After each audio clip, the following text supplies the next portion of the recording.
1, 0. Ignition, liftoff. Semper Fi, aim high. Here's a story that's hard to believe, but it's real. Canada's Prime Minister, Justin Trudeau, invited China's People's Liberation Army to send its troops to Canada for special cold weather training at a base in Ontario. That training was canceled after China kidnapped 2 of Canada's citizens and held them for years. A top aide to the Prime Minister then complained about the cancellation to the Department of Defense in Canada. Quote, Canada does not want to be the partner that is reducing normal bilateral interactions. In other words, it's immoral for us not to train Chinese soldiers, probably to kill us at some point. Now, that's not the first time Justin Trudeau has sided with the Communist government of China. A few years back, he marveled at how the Central Committee managed to keep the trains running on time. Watch. There's a level of admiration I actually have for China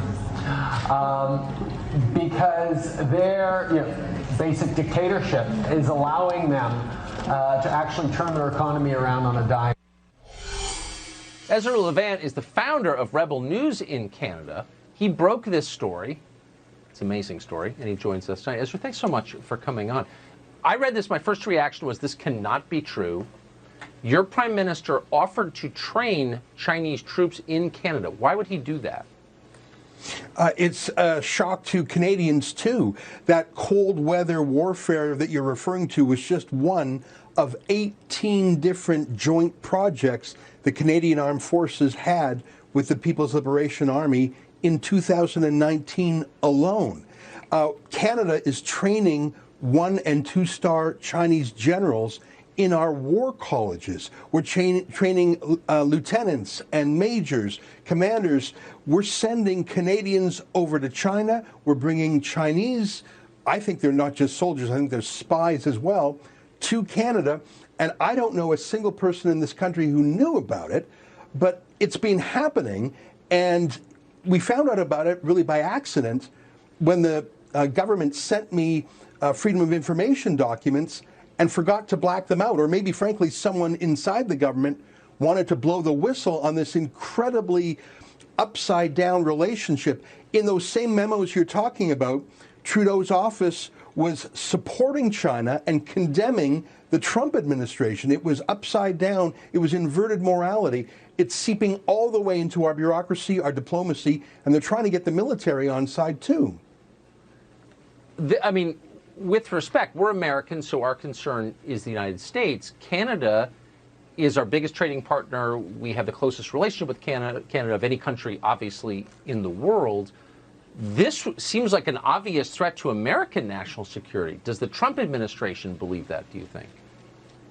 Well, in fact, in these memos, you can see that the Trump administration warned Canada that this winter warfare training would transfer knowledge to China that could be used. Now, they don't explain would it be used to take on Uyghurs in Xinjiang, Tibetans, to fight India in the Himalayas, or even to fight us. And when the military, the Canadian military, said our American allies or our allies are concerned about this, Trudeau's staff pushed back and said, is it just the Trump administration or is anyone else worried about it? So there's an antipathy towards America that seeps through all these secret documents. And the overarching goal is to let China's president, Xi Jinping, save face. I want to tell you, though, Tucker, that is not the view shared by grassroots Canadians.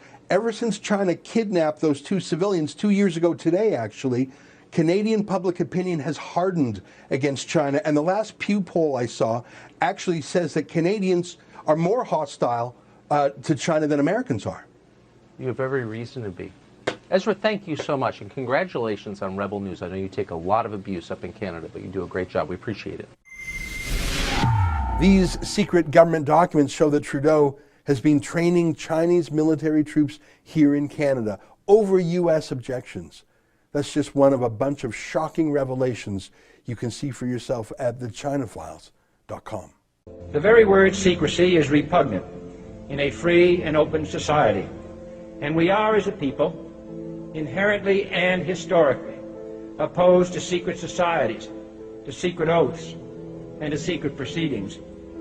We decided long ago that the dangers of excessive and unwarranted concealment of pertinent facts far outweighed the dangers which are cited to justify it.